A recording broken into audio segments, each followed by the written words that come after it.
ভাবুন তো সেই দৃশ্যটি, সারা বছর যে অদৃশ্য শক্তিটি আপনার ছায়ার মতো সাথে লেগে থাকে, আপনার কানের কাছে ফিসফিস করে বলে, আরে করো না, কেউ দেখছে না, আল্লাহ মাফ করে দেবেন।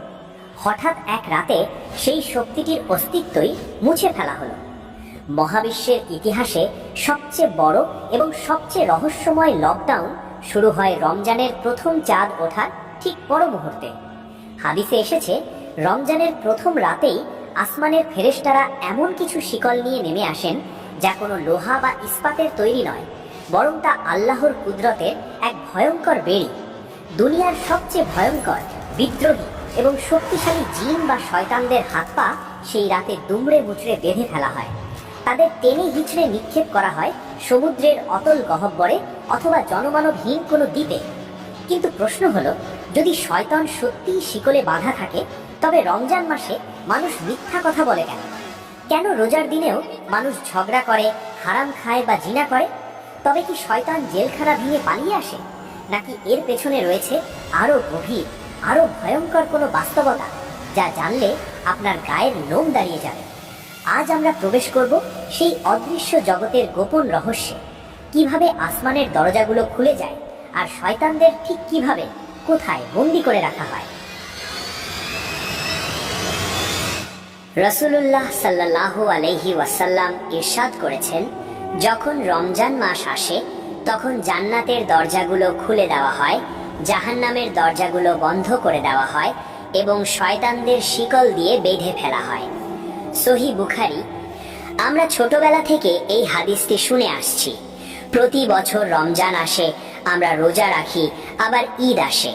আমরা কি কখনো ভেবে দেখেছি মহাবিশ্বের মালিক আল্লাহ রাব্বুল আলামিন এই মাসটিকে কেন এত স্পেশাল বা বিশেষ করলেন? যুদ্ধের ময়দানে যেমন শত্রুর হাত পা বেঁধে দিলে লড়াই করা সহজ হয়, ঠিক তেমনি আল্লাহ রমজান মাসে আমাদের সবচেয়ে বড় শত্রু ইবলিস এবং তার শক্তিশালী দোসরদের সম্পূর্ণ নিষ্ক্রিয় করে দেন। দৃশ্যটি কল্পনা করার চেষ্টা করুন। শাবান মাসের শেষ সূর্যটি যখন পশ্চিম আকাশে লাল আভা ছড়িয়ে ডুবে যায়, তখন দুনিয়ার মানুষ ইফতার বা সাহেরির বাজার নিয়ে ব্যস্ত থাকে। কিন্তু ঠিক সেই মুহূর্তে আমাদের মাথার উপরের 7 আসমানে ঘটে যায় এক বিশাল পরিবর্তন। আরশে আজিমে এক সাজ সাজ রব পড়ে যায়। যে জাহান্নাম সারা বছর তার ভয়ঙ্কর গর্জন দিয়ে পাপীদের গ্রাস করার জন্য অপেক্ষা করে, রমজানের চাঁদের সাথে সাথে তার 7টি দরজা সশব্দে বন্ধ হয়ে যায়। আগুনের সেই তীব্রতা কমে আসে। জাহান্নামের পাহারাদার ফেরেশতা মালিক আলাইহিস সালামকে নির্দেশ দেওয়া হয়, হে মালিক, আমার রোজাদার বান্দাদের সম্মানে এই মাসে আগুনের শ্বাস রোধ করে দাও। অন্যদিকে জান্নাতের 8টি দরজা, যা রহমতে পরিপূর্ণ, তা সম্পূর্ণ উন্মুক্ত করে দেওয়া হয়। জান্নাতকে নতুন করে সাজানো হয় শুধুমাত্র আপনাকে, আমাকে, আমাদের মতো গুনাহগার বান্দাদের স্বাগত জানানোর জন্য। কিন্তু এই সব কিছুর মাঝে সবচেয়ে কৌতূহল জাগানিয়া এবং রহস্যময় বিষয়টি হলো শয়তানকে বন্দী করা। এটা কি কেবলই রূপক বা মেটাফোর, নাকি বাস্তবেই তাদের হাতে পায়ে শিকল পরানো হয়? আর যদি পরানো হয়, তবে আমাদের নফস বা প্রবৃত্তি কেন শান্ত হয় না? কেন আমরা পাপ থেকে পুরোপুরি ফিরতে পারি না? এই প্রশ্নের উত্তর খোঁজার জন্য আমাদের এখন আরো গভীরে প্রবেশ করতে হবে। রমজানের চাঁদ দেখার মুহূর্তটি দুনিয়ার মানুষের কাছে আনন্দের হতে পারে, উৎসবের হতে পারে, কিন্তু শয়তানের জগতের জন্য, জিন জাতির অবাধ্য অংশের জন্য এটি এক মহা বিপর্যয় বা ক্যাটাস্ট্রফি। হাদিসে রাসূল সাল্লাল্লাহু আলাইহি ওয়াসাল্লাম খুব স্পষ্টভাবে বলেছেন, রমজানের প্রথম রাতেই এই ঘটনা ঘটে, অর্থাৎ দেরি করা হয় না। চাঁদ ওঠার সংবাদ পৃথিবীতে পৌঁছানোর আগেই আসমানে এর অ্যাকশন শুরু হয়ে যায়। কল্পনা করুন, অদৃশ্য জগতে এক বিশাল তোলপাড় শুরু হয়েছে। যে মারিদ বা বিদ্রোহী জিনরা আসমানের কাছাকাছি গিয়ে গোপন সংবাদ শোনার চেষ্টা করত, যারা জাদুকরদের সাহায্য করত এবং মানুষকে বড় বড় গুনাহে লিপ্ত করত, হঠাৎ তাদের ক্ষমতা অকার্যকর হতে শুরু করে, যেন তাদের পাওয়ার সাপ্লাই বন্ধ করে দেওয়া হয়েছে। তারা অনুভব করতে পারে এক অদৃশ্য শক্তি তাদের ঘিরে ফেলছে। তারা পালাতে চায়, কিন্তু পালানোর কোনো পথ নেই। আল্লাহর আদেশে ফেরেশতারা বিশেষ এক ধরনের শিকল বা বেড়ি নিয়ে নেমে আসেন। মুহাদ্দিসিনে কেরামদের মতে এই শিকলগুলো সাধারণ কোনো বস্তু নয়। ইমাম ইবনে হাজার আসকালানি রাহিমাল্লাহ ফাথুল বাড়িতে উল্লেখ করেছেন, ফেরেশতারা শয়তানদের হাত ও পা গলার সাথে পেঁচিয়ে বেঁধে ফেলে। এই শিকলগুলো হতে পারে নূরের তৈরি, যা অন্ধকারকে তৈরি শয়তানকে জ্বালিয়ে দেয়, অথবা এগুলো হতে পারে জাহান্নামের আগুনের তৈরি, যা শয়তানদেরও কষ্ট দেয়। আল্লাহ আগুনের তৈরি হলেও আল্লাহ জাহান্নামের আগুনকে তাদের জন্য শাস্তি স্বরূপ করেছেন। তাদের গলায় তক বা বেড়ি পরানো হয়, হাতে হাতকড়া বা আগালাল পরানো হয়। হাদিসের শব্দ হলো সুফিদাত, অর্থাৎ খুব শক্তভাবে আষ্টে পিষ্টে বাঁধা হয়, যাতে তারা নড়াচড়া না করতে পারে। যে ইবলিস বা তার চেলারা সারা বছর দম্ভ ভরে দুনিয়ার এ প্রান্ত থেকে ও প্রান্তে ঘুরে বেড়াতো, মানুষকে পথভ্রষ্ট করার জন্য মিটিং করত, স্ট্র্যাটেজি সাজাতো, তারা এখন সম্পূর্ণ অসহায়। তাদের আর্তনাদ শোনার মতো ক্ষমতা মানুষের নেই, কিন্তু রুহানি জগৎ সেই কম্পন অনুভব করতে পারে।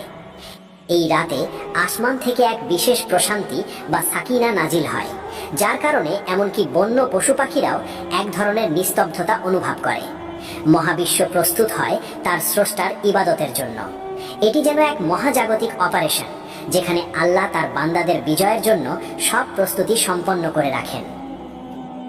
এখন সবচেয়ে বড় প্রশ্ন হলো, এই কোটি কোটি শয়তানকে বেঁধে কোথায় রাখা হয়? তাদের জেলখানাটা কোথায়? রাসূল সাল্লাল্লাহু আলাইহি ওয়াসাল্লামের কিছু হাদিসের ব্যাখ্যায় এবং সাহাবীদের আসার বা উক্তি থেকে জানা যায়, বিদ্রোহী শয়তানদের শিকল দিয়ে বেঁধে সমুদ্রের গভীর তলদেশে নিক্ষেপ করা হয়। কিন্তু কেন সমুদ্র? ইসলামী বিশ্বাস ও হাদিস অনুযায়ী ইবলিসের সিংহাসন পানির উপর অবস্থিত। সহিহ মুসলিমে জাবের রাদিয়াল্লাহু থেকে বর্ণিত হাদিসে রাসূল সাল্লাল্লাহু আলাইহি ওয়াসাল্লাম বলেছেন, ইবলিস পানির ওপর তার সিংহাসন পাতে। তাই অনেক আলেম মনে করেন সমুদ্রের গভীরতা শয়তানের আবাসস্থল ও শক্তির কেন্দ্র, আর রমজানে আল্লাহ তাদের সেই শক্তির কেন্দ্রকেই তাদের কারাগারে পরিণত করেন। ভাবুন একবার দৃশ্যটি, গহীন সমুদ্রের অন্ধকার তলদেশ, যেখানে সূর্যের আলো পৌঁছায় না, যেখানে পানির চাপ এতটাই বেশি যে লোহাও চ্যাপ্টা হয়ে যায়। সেই ভয়ঙ্কর অন্ধকারে হাজার হাজার ফুট পানির নিচে অভিশপ্ত শয়তানরা ছটফট করতে থাকে। তারা বের হতে চায়, কিন্তু আল্লাহর ফেরেশতাদের পাহারার কারণে তারা নিরুপায়। তারা চিৎকার করে, কিন্তু সেই শব্দ পানির বুদবুদ হয়ে মিলিয়ে যায়। সমুদ্রের অতল গহ্বরে তারা নিজেদের অভিশপ্ত জীবনের গ্লানি নিয়ে বন্দী থাকে পুরো 1 মাস। ইমাম ইবনে খুজাইমা রাহিমাল্লাহ তার সহিহ হাদিস গ্রন্থে উল্লেখ করেছেন যে শয়তানদের শিকল পরিয়ে দূরে কোথাও নির্বাসিত করা হয়। আবার কোনো কোনো আলেম বলেছেন তাদের এমন কোনো স্থানে বন্দী করা হয় যেখানে মানুষের চলাচল নেই বা তাদের ওয়াসওয়াসা মানুষের কানে পৌঁছায় না। তবে এখানে একটি গুরুত্বপূর্ণ ও সূক্ষ্ম পয়েন্ট আছে। ইমাম কুরতুবী এবং কাজী ইয়াজ রাহিমাল্লাহ এর মতে দুনিয়ার সব শয়তানকে বন্দী করা হয় না, বরং হাদিসে মারিদ বা মুস্তাকি শব্দ ব্যবহার করা হয়েছে। অর্থাৎ যারা অত্যধিক শক্তিশালী লিডার বা সর্দার গোছের শয়তান, তাদেরই কেবল বন্দী করা হয়। ছোটখাটো চুনোপুচি শয়তানরা হয়তো কিছুটা মুক্ত থাকে, কিন্তু তাদের সর্দাররা যখন বন্দী, তখন তাদের ক্ষমতাও সীমিত হয়ে পড়ে। ঠিক যেন সেনাপতি ছাড়া এক বিশৃঙ্খল সেনাবাহিনী, লিডার নেই, তাই তাদের ধোঁকা দেওয়ার কৌশলও দুর্বল হয়ে পড়ে। তারা বিভ্রান্ত হয়ে পড়ে, কমান্ড দেওয়ার কেউ থাকে না।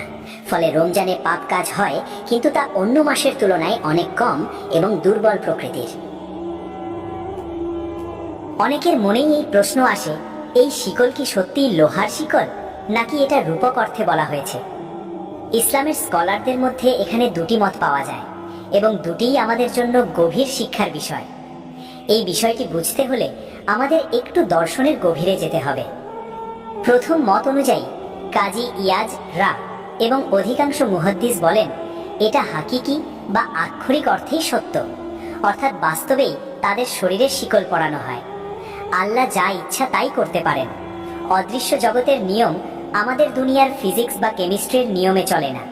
সেখানে শিকল পরালে তাদের ক্ষমতা লুপ্ত হয়, এটাই আল্লাহর বিধান।